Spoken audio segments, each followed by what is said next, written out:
service disponible sur les supports Windows, iOS, iPhone, Android et tablette. La DTV, sous vos yeux, partout, à tout instant. Avec la DTV, vivez la magie de la télé.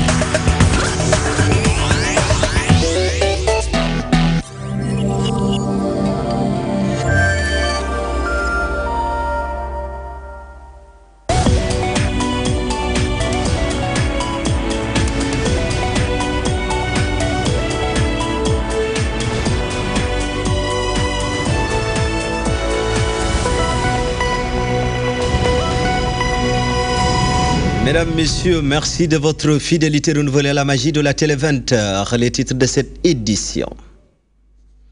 Encore des dégâts sur la route. Un accident coûte la vie à 4 personnes. 2 véhicules sont entrés en collision à hauteur de Mont-Roland. Les victimes se rendaient à la ziara générale de Tivaouane. Lompoul, département de Kébémer, la localité affiche une mauvaise mine. Les causes sont à chercher dans le manque d'infrastructures de base, sociales de base, l'enclavement de la localité et l'insécurité grimpante.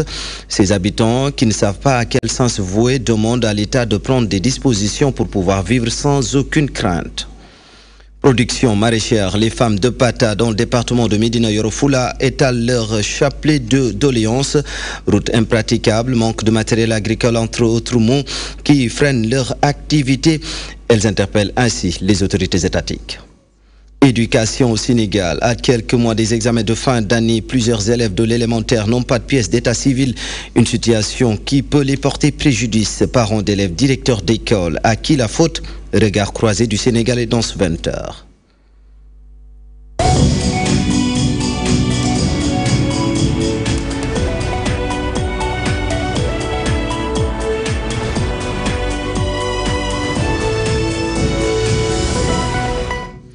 Bonsoir et bienvenue si vous nous rejoignez sur la DTV. 4 morts, bilan de l'accident survenu ce matin à Mont-Roland dans la région de Thiès. D'après les informations, 2 véhicules sont entrés en collision. Les victimes se rendaient à Tivaouane pour les besoins de la ziara générale. Deuxième plus grand événement religieux à Tivaouane appelé le Maoulout Nous allons y revenir, mesdames, messieurs, dans nos prochaines éditions d'une manière beaucoup plus ample avec notre reporter sur place. Et Lompoul, localité située dans le département de Kébémer, ce village souffre de 1000 maux. Pas de poste de santé et les femmes souffrent, les habitants souffrent du manque d'électricité dans cette zone. Les habitants de Lompoul tirent ainsi la sonnette d'alarme et interpellent les autorités étatiques à Lompoul. Baïmba Kedja.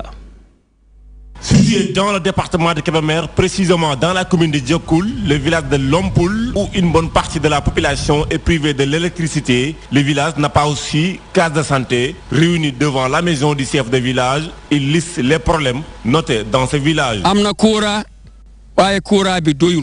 Nous avons des problèmes, comme vous le constatez. L'électrification n'est pas générale. Beaucoup de maisons ici n'ont pas d'accès à l'électricité. Nous n'avons pas aussi une case de santé. Et nous en avons vraiment besoin. Donc Macky Sall doit savoir que nous faisons partie du Sénégal et doit nous aider. Les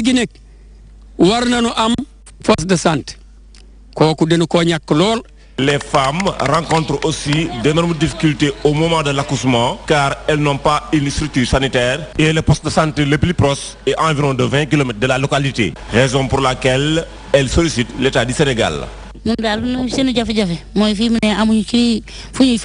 Nous n'avons pas de poste de santé et nous nous déplaçons de façon très difficile. Et pour se soigner, il faut aller à Diokoul ou à Khonkoyoy, environ une vingtaine de kilomètres. On n'a rien ici. Macky Sall doit nous aider. Nous n'avons absolument rien du tout.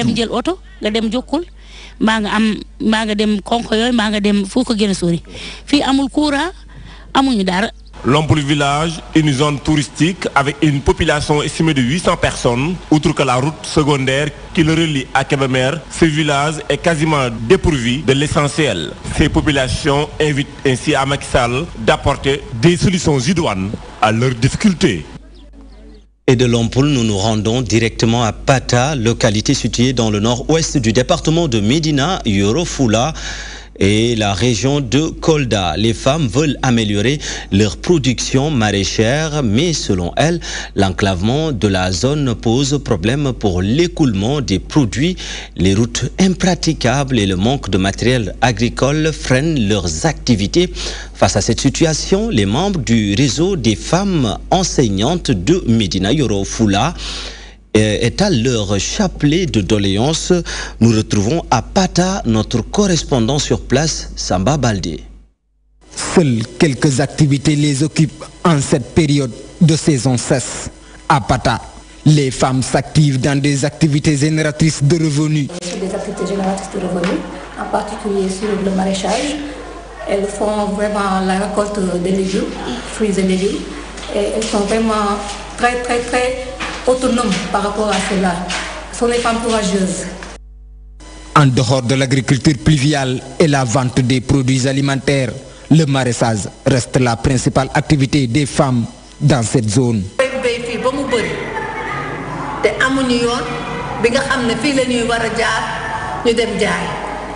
Nous produisons beaucoup, mais nous n'avons pas de route praticable pour l'écoulement de nos produits. Nous n'avons pas aussi où garder nos récoltes. Dans ce cas, les produits pourrissent.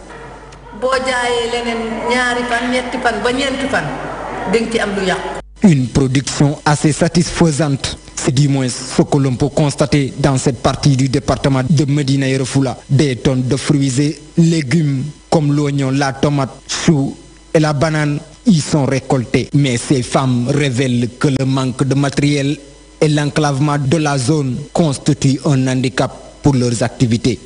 Donc c'est ici à Yoro Fula seulement où vous verrez une femme qui fait 5 ou 6 km pour aller vers un marché hebdomadaire. Donc à la longue, et par conséquent, les produits pourrissent entre leurs mains. Donc, quand par exemple je passe à Soudouéli, je vois ces braves femmes, leurs enfants au dos et sous le soleil. Qu'est-ce qu'elles utilisent? Des semoirs, des petites semoirs traditionnelles. Elles sèment des fois même avec leurs mains. Les difficultés que rencontrent ces femmes sont significatives. C'est pourquoi elles l'ont manifesté ce 8 mars dernier.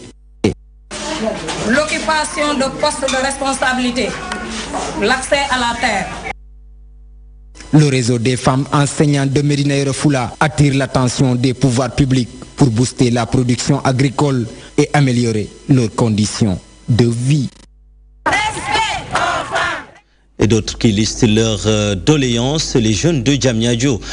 Ils sollicitent leur implication dans la gestion des affaires de leur commune. Ils réclament des emplois au niveau du pôle urbain implanté dans cette localité. Le président du conseil communal de la jeunesse demande aux autorités de trouver les moyens qu'il faut pour faire travailler le maximum de jeunes de Diamniadio. Pape Moussaba est avec Mam Anta Diamé Omar Diouf. Aussi, il est quand même important de dire qu'il y a pas mal de temps, le président de la République était venu à Diamniadio. Il avait dit qu'il avait instruit les services compétents par rapport au problème foncier qui sévit à Diamniadio, par rapport à la question du problème foncier de Diopsi, entre autres. Il avait dit qu'il ne va rester personne dilapider les ressources foncières des populations. Ceci étaient ses paroles. Maintenant, puisqu'il a été réélu au premier tour par Diamniadio, quand même nous attendons la mise en œuvre effective de l'ensemble de ces mesures-là. Que Diamniadio puisse être à l'aise par rapport à ces problèmes fonciers. Qu'on récupère toute l'assiette foncière qui est là et qu'on le donne à la population. Et donc là aussi nous l'attendons du président de la République. Mais par rapport aux attentes que nous attendons, nous les jeunes, et également les responsables même, les responsables de la coalition Benno Bokk Yakaar, ces responsables-là qui se sont toujours battus, ces responsables-là qui n'ont jamais ménagé aucun effort pour véritablement réussir, qui n'ont jamais ménagé aucun effort pour que le président de la République puisse avoir une très grande victoire dans la commune de Diamniadio. Et ces responsables-là, quand même, monsieur le président, quand même, il est temps aujourd'hui qu'il y ait quand même qu'il fasse un clin d'œil à ces responsables-là. Et des crèches pour fidéliser les personnels des entreprises, et c'est ce que réclament les femmes de l'hôtellerie et de la restauration du Sénégal. Elles plaident pour l'installation de crèches dans les sociétés et établissements publics. Pour elles, celle-ci peut offrir plusieurs intérêts aux femmes. Elles l'ont fait savoir à Amadou Maktar Ndiaye. Les femmes de l'hôtellerie, de la restauration et des casinos du Sénégal célèbrent la femme. Ces braves femmes sont revenues sur l'importance du thème choisi cette année. Comment penser équitablement, comment bâtir intelligemment et comment innover pour le changement. Le thème m'inspire à ce que nous, femmes travailleuses, qu'on soit du même pied d'égalité que les hommes. Dans les prises de décision, dans nos entreprises, qu'on puisse nous impliquer dedans. La majeure partie, c'est les hommes qui sont les responsables. Alors que maintenant, nous, femmes, on est des travailleuses.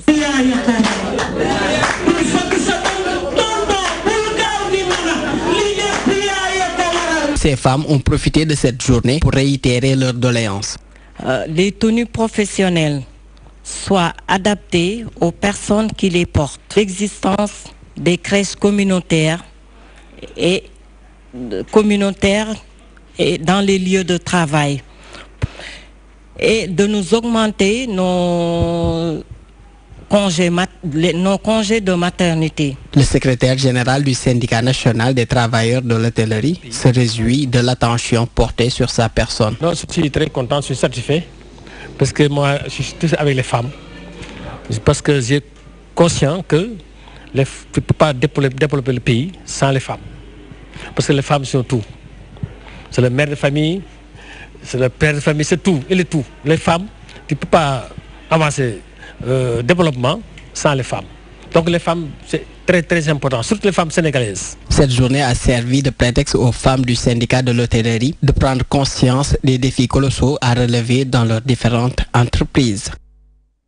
Et Amadou Makhtar Ndiaye, dans le cadre de la célébration de la quinzaine de la femme, la mairie de Dieuppeul-Derklé s'engage à pousser les femmes de la commune vers l'autonomisation. Une somme de 8 millions de francs CFA a été dégagée pour appuyer leurs activités. Une aide bien appréciée par les bénéficiaires. La municipalité a par ailleurs profité de l'occasion pour célébrer les femmes de cette partie de Dakar. Les détails de tout cela avec Sarata Silviso. Francs CFA, somme décaissée par la mairie de Dieuppeul-Derklé. Objectif, revaloriser le statut des femmes de cette commune et les pousser à être autonomes à travers l'entrepreneuriat. Cette fois-ci, il ne s'agira pas d'un prêt. Il s'agira tout simplement d'un soutien que la commune accorde aux associations de femmes qui sont dépourvues de moyens et qui ont l'ambition de travailler et de vivre sur la sueur de leur front. C'est une enveloppe de 8 millions qui sera répartie à l'ensemble des associations féminines de la commune de Dieuppeul-Derklé pour les encourager et soutenir les initiatives qu'elles sont en train de déployer pour montrer le talent, l'allant et même le savoir-faire au féminin dans la commune de Dieuppeul-Derklé. Nous étions à la recherche de cette maison-là où les femmes pourraient se retrouver pour échanger, pour discuter, pour débattre de leur sort, de leurs perspectives, mais aussi pour montrer le travail qu'elles sont en train de faire au niveau de la commune. Si femmes ne vont pas rembourser ce financement, informe Cheikh Gueye, une initiative appréciée à sa juste valeur par les bénéficiaires. diñu lebal ñuy fay waye bi mo gëna neex bi dañu ko may pour jigéen ñi def ko 5 fonds de caisse pour liggéey ci kontaan nañ ci trop bi mom d'accord nañ ci te kontaan nañu tam. Cette cérémonie a servi de prétexte pour célébrer les femmes de la commune de Dieuppeul-Derklé. Penser équitablement, bâtir intelligemment a été le thème choisi cette année. Et le saviez-vous, le Sénégal ne compte que 6 gériatres qui sont tous concernés et concentrés à Dakar. Et pourtant, aujourd'hui, toute personne qui étudie la médecine doit aussi étudier la gériatrie. Seulement, la spécialisation fait toujours défaut. De plus, il y a un manque de ressources humaines au niveau des universités. Il n'y a qu'un seul professeur qui enseigne cette discipline. Il s'agit du professeur Koumé qui demande au gouvernement de remédier à cette situation. Les éclairages de Ndei Fatimlo. Il s'agit de la médecine des personnes âgées. La gériatrie représente pour eux ce que la pédiatrie représente pour les enfants. Ça vient du nom grec, iatron, géronte, iatron, guérir le vieil homme. C'est une médecine qui traite les maladies liées à la vieillesse. En vieillissant, notre organisme change. Il est important d'être suivi par un gériatre pour que le corps humain puisse mieux supporter ces changements. Ce sont déjà des personnes vulnérables qui ont un système immunitaire un peu déficitaire par rapport à leur état de santé, par rapport à l'évolution naturelle du corps humain. Certaines pathologies chroniques, le diabète, la tension, la démence, l'anémie aussi, les syndromes de déshydratation, dénutrition, qu'on retrouve de plus en plus chez les personnes âgées qui sont parfois liées à leur hygiène de vie. Il existe peu de spécialistes en gériatrie au Sénégal. Aujourd'hui, l'apprentissage de la discipline est devenu obligatoire pour toute personne qui aspire à devenir médecin. Nous sommes à peu près, en termes de spécialistes, 6 sur l'ensemble du territoire. Mais ce n'est pas alarmant. En Afrique, sur les presque 800 à 900 millions de personnes âgées, vous avez 250 gériatres. Le peloton, c'est en Tunisie où il y a 100 gériatres. Puis après, je pense qu'il y a l'Afrique du Sud et puis il y a nous. Depuis presque 2 ans, je peux dire avec certitude que tous les médecins qui sortent ont été formés à la gériatrie parce que elle est devenue une discipline obligatoire dans le cadre du système LMD. Il est nécessaire de renforcer la ressource humaine au niveau des universités. À ce jour, le professeur Koumé est le seul qui enseigne la gériatrie. Si nous avons un renforcement au niveau des universités, je pense qu'avec des postes d'assistants qui seront ouverts, nous pourrons quand même faire face à cette demande parce que tout seul, j'enseigne la gériatrie aussi bien à Dakar, à l'UFR Santé de Thiès, de Saint-Louis, de Ziguinchor, dans les écoles de médecine privée, ça fait un peu trop pour un volume horaire qui est à peu près le même volume que la pédiatrie et la gynéco. Au fil des années, la population mondiale vieillit. Un vieillissement qui sera plus rapide en Afrique. Pour faire face à ce phénomène et anticiper le vieillissement de la population, il faut une expertise pour prendre en charge les personnes âgées à travers la gériatrie. Et chaque année, des milliers d'élèves ratent les examens du certificat de fin d'études élémentaires. La cause, non-détention d'acte de naissance, une situation qui constitue un frein à une éducation de qualité. Des parents d'élèves s'indignent et parlent de négligence au moment où certains accusent les directeurs d'école. Chantal Salimata Badji. Nombreux sont les enfants en âge d'aller à l'école, mais sont confrontés à un manque d'actes civils en raison d'une non-déclaration à la naissance. Une violation du droit de l'enfant qui semble être banalisée au Sénégal. C'est d'abord la faute aux parents, parce que quand on a un enfant, il faut s'acquitter vraiment de tous ses devoirs. À 100%. 6 mois pour déclarer sa dôme. Vous avez 6 mois pour déclarer votre fils après sa naissance. Malheureusement, il y a des parents qui négligent ce délai. Et passé ce délai, vous aurez des problèmes. Cette aliénation du droit n'est pas sans conséquence. Cette dame exige l'implication de la femme dans pareille décision. Ici, il n'y a que des enfants sans papier. Seulement, c'est pendant la période d'examen qu'on peut les identifier. Des fois, quand tu viens pour déclarer l'enfant à la mairie, on te demande la carte d'identité de son père. Il faut qu'il nous facilite au moins la tâche pour qu'on puisse nous-mêmes déclarer notre enfant si le père est absent. Pour ces Sénégalais, les responsabilités sont partagées. Pour moi, la faute incombe au directeur de l'école. Je ne peux pas comprendre que l'élève est inscrit depuis la classe de 6e et pendant la période d'examen, le directeur l'empêche de faire un examen. C'était son devoir de l'identifier.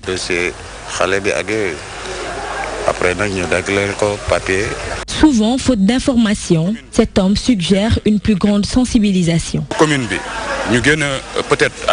À mon avis, la commune doit quand même initier des cérémonies de sensibilisation, voire même des débats, afin de mieux informer les parents. À la Médina, le chiffre est alarmant. Près de 500 élèves risquent de ne pas passer l'examen du CFE. La population tire ainsi la sonnette d'alarme. Great Speaker 2019, une compétition qui vise à promouvoir l'anglais. Les initiateurs donnent l'opportunité aux participants de ce concours de développer l'aisance dans la prise de parole en public, mais aussi et surtout accroître la motivation des étudiants pour l'amour de l'anglais. Abdoulaye Ndiaye a pris part à ce concours compte rendu. on en voit tous les jours. Mais des compétitions comme celle-ci, on n'en voit pas ou plutôt rarement. Greek Speaker, une compétition de culture générale qui tente de joindre l'utile à l'agréable avec comme support de communication l'anglais. La plupart des grandes entreprises, et en tout cas dans les business les plus grands au monde, il faut parler anglais. Même dans les écoles de formation, il n'y a pas une matière où tu n'as pas besoin de l'anglais. Donc l'anglais c'est vraiment indispensable dans ce nouveau monde avec la technologie, avec la mondialisation. Donc pour parler anglais, ça devient très facile, surtout avec Greek Speaker en tant que candidat. Développer l'aisance dans la prise de parole en public, accroître la motivation des étudiants pour l'amour de l'anglais. Objectif bien défini par les initiateurs, ces compétiteurs semblent bien comprendre les enjeux du concours. Partout où je vois qu'il y a des compétitions en anglais, je vais m'intégrer, y participer pour augmenter mon niveau en anglais, parce que c'est trop intéressant. Cette compétition va nous permettre de, comme je l'ai dit tantôt, de développer notre façon de parler dans un public et comment devons-nous se comporter et comment on va essayer de défendre nos arguments devant un jury et quelque chose de ce genre. Les participants seront initiés à la recherche documentaire et de partage de leur savoir. Il faut savoir que le Greek Speaker, c'est une compétition en anglais de débat qui touche pour la plupart du temps des thèmes bien précis.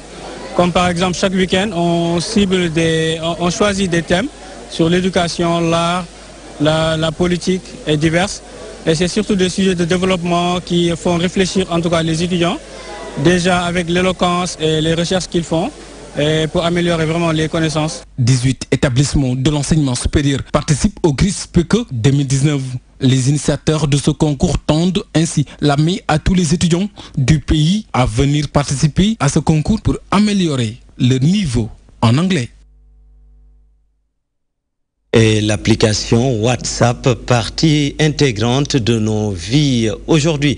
Mais à quel point elle renforce la sociabilité chez leurs utilisateurs, mais peut devenir un piège quand ces derniers confondent le réel au virtuel, suffisant pour des Sénégalais de déplorer les dérives notées ces derniers temps sur WhatsApp. Reportage Penda Badji. Une application via Internet, un réseau social qui a remporté un grand succès au cours de ces dernières années. Plus d'1 milliard de personnes l'utilisent. Selon ses utilisateurs, WhatsApp est un moyen privilégié de communication. Quelques amis, quelques parents. J'ai des amis et parents qui sont à l'étranger et WhatsApp me permet d'être en contact avec eux. C'est plus accessible pour moi. Moi,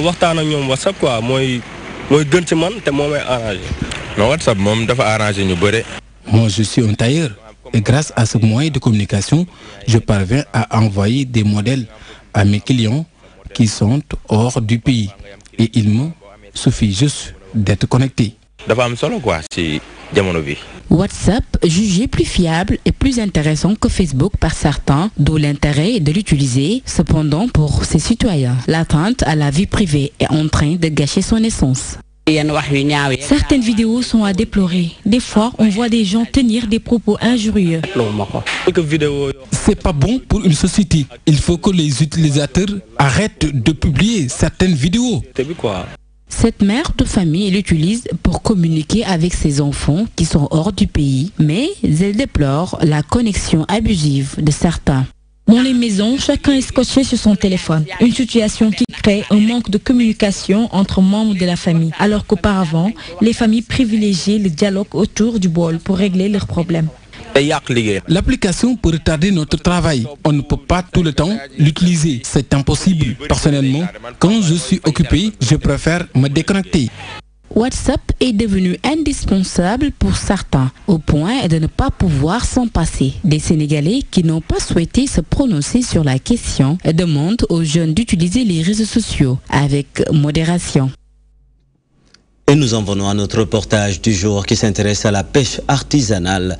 Le domaine de prédilection des Lébous. Le métier attire aujourd'hui bon nombre de jeunes qui ne sont pas originaires de quartiers pêcheurs. Pour certains types de poissons, il faut savoir faire de la plongée. Pour ces professionnels, le travail comporte des risques, Mais ils se protègent des difficultés, ne manquent pas. Par conséquent, ils tendent la main aux autorités étatiques. C'est un travail de notre reporter Adjara Ndiaye. À ligne, puis la tournée, sous-marine et autres sont les différents types de pêche que pratiquent les jeunes du quai de pêche de Yoff. De plus en plus, les plongeurs se font nombreux pour pouvoir capter ce qu'ils appellent les poissons nobles. Il y a beaucoup d'autres branches qui viennent s'ajouter à notre métier. Nous sommes des lébous et ceux qui ont l'habitude de vivre à côté de la mer n'ont qu'un seul souhait, c'est de travailler en mer.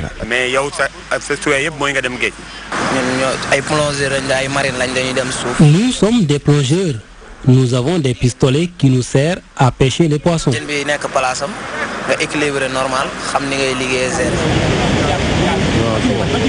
Un métier très difficile et qui n'est pas facile à cerner selon ces professionnels. Le pêcheur qui se lève à 5 h du matin, venir ici pour mettre sa pirogue de 8 à 9 mètres dans la mer, aller récupérer les matériels qui vont avec. Il achète de l'essence sans savoir s'il va ramener du poisson ou pas. Mais il fait tout son possible pour venir avec quelque chose.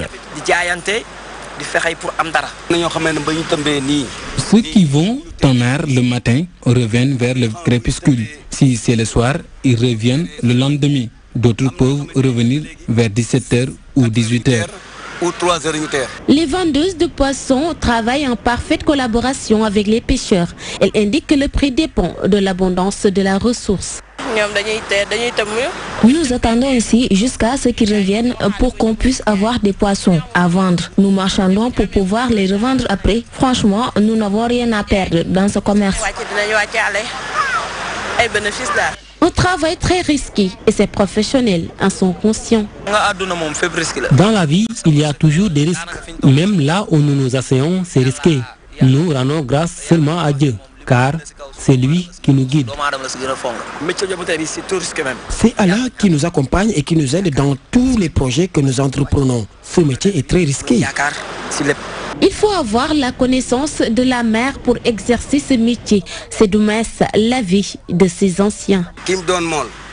Celui qui est né pêcheur n'aura jamais de problème avec l'eau. Mais celui qui vient d'ailleurs et qui ne sait pas nager et veut aller en mer peut rencontrer des problèmes.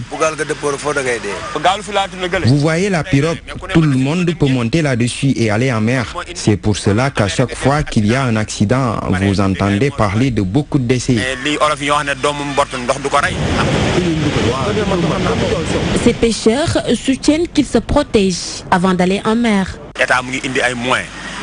L'État a mis les moyens qu'il faut pour notre protection. Il nous exige de porter des idées de sauvetage. Alors si nous prenions la peine de les mettre, ça nous aiderait. À côté, l'ANACIM nous donne tout le temps des prévisions. Nous avons des tenues pour nous protéger de l'eau. Cela nous permet de pouvoir flotter en pleine mer. Si vous savez comment s'y prendre, tu peux tenir 2 à 3 jours. D'ailleurs, les autres pêcheurs doivent avoir leur gilet tout le temps pour se protéger. Ils déplorent les problèmes auxquels ils sont confrontés et invitent l'État à trouver des solutions. Nous devons avoir différents types de pirogues avec des signalisations qui nous permettent de renseigner sur nos positions en cas de problème. Mais là, si nous avons un problème en mer, vous ne pouvez compter que sur vous-même. Si c'était la nuit, vous allez voir les bateaux venir jusqu'ici pour pêcher. Et ce n'est pas normal. Il faut que l'État nous aide à régler ce problème. Toutefois, ces pêcheurs artisanaux ne se plaignent pas. Selon eux, ils gagnent bien leur vie. Alhamdulillah, on ne se plaint pas, car nous avons quelque chose à manger et à partager avec nos familles. Nos parents qui sont ici et qui ne vont plus en mer dépendent de nous.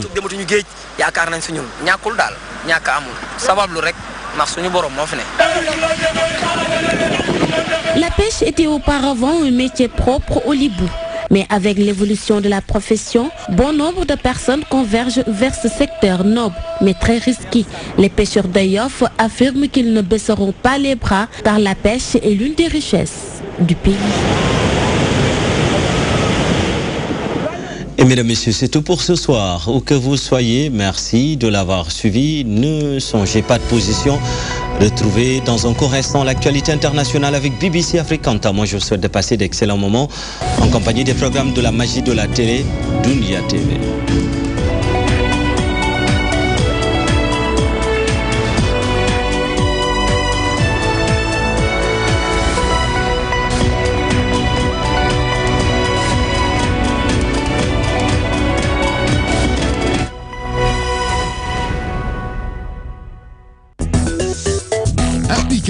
DTV.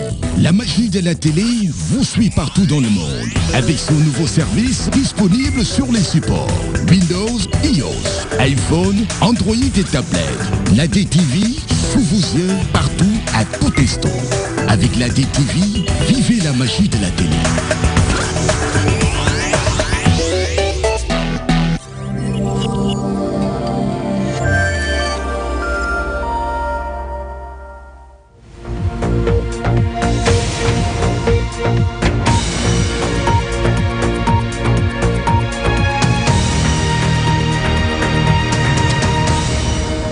L'actualité africaine, sportive et culturelle de la semaine, c'est tous les dimanches dans BBC Hebdo. Merci d'être avec nous et voici les titres à la une de notre édition. La joie aura été de courte durée cette semaine pour les Algériens. Le président Bouteflika ne briguera pas un 5e mandat, mais le report de l'élection a suscité beaucoup d'inquiétudes. Une semaine après le terrible crash d'Ethiopian Airlines, les boîtes noires ont été récupérées et sont arrivées en France pour analyse. Boeing, le constructeur, est sous pression car le monde entier a décidé de fermer ses portes au modèle 737 MAX 8. Et ils sont grands, ils sont beaux et ils sont talentueux. Coup de projecteur sur les jumeaux mannequins congolais Alex et Yannick Manzizila.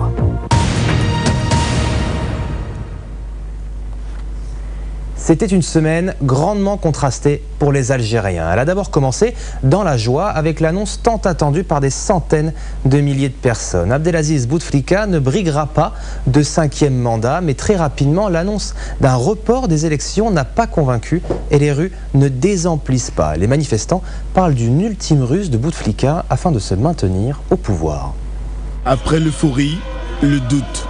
L'annonce faite par le chef de l'État dans un message à la nation a d'abord été saluée par un concert ininterrompu de klaxons dans le centre d'Alger. Mais quelques heures plus tard, les Algériens ont commencé à s'interroger sur le report de la présidentielle d'avril. Un report qui prolonge de facto le mandat du président Abdelaziz Bouteflika. En effet, si le président a annoncé lundi qu'il ne briguerait pas un 5e mandat comme le lui réclamaient des centaines de milliers de manifestants, il a toutefois assuré rester en poste jusqu'à la présidentielle, reporté à une date qui demeure inconnue. Il prolonge ainsi son 4e mandat devenu l'enjeu de la poursuite des manifestations selon des opposants. On ne peut plus répéter le scénario de 88. Je pense que le pouvoir est disqualifié pour gérer n'importe quelle transition. La transition doit être gérée par...